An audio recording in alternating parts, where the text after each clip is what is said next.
Drive settings determine how your camera will respond when you press the shutter button. With most cameras, you'll be able to select between a one-shot mode, a continuous mode, and a couple of self-timer options.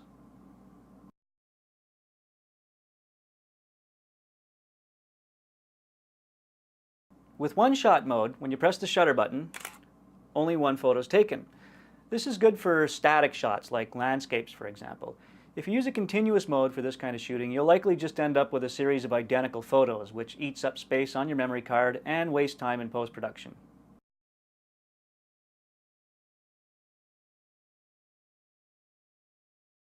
In continuous or burst mode, when the shutter button is pressed, the camera will continue to take shots until the shutter button is released. This is great for scenes with a lot of movement like sports or live performances.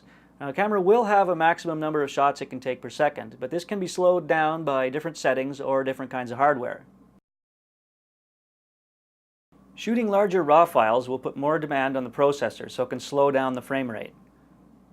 Shooting with high ISO values can also place more demand on the camera's processor and will slow down the rate of shots per second. If you're using slow shutter speeds below the camera's maximum frame rate, this will also force the camera to slow down.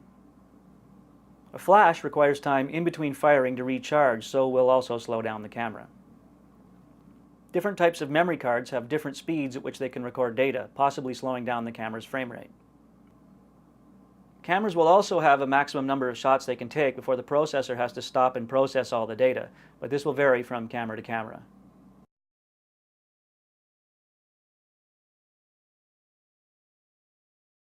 The self-timer mode will give you a few seconds between when the shutter button is pressed and the camera takes the picture.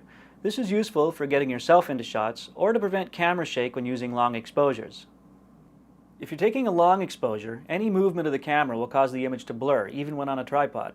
Using the timer mode will allow you to remove your hands from the camera before it takes the shot, thus preventing any camera shake. Some cameras will have a couple of options for the self-timer mode, allowing you to select how long the delay is between when you press the shutter button and when the camera takes the photo.